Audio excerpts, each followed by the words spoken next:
एक और शेर इससे अलग, ये बोला पंजों पर रो कर खड़ा मकतब का एक बच्चा,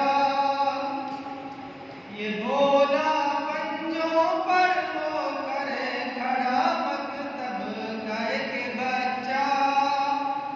लगेगी एक को फांसी तो 100 सद्दाम आएंगे। एक शेर और माँ के हवाले से,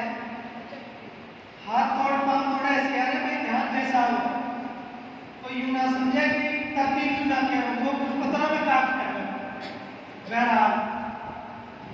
किसी के हुस्न की तौहीन उसकी माँ से मत करना,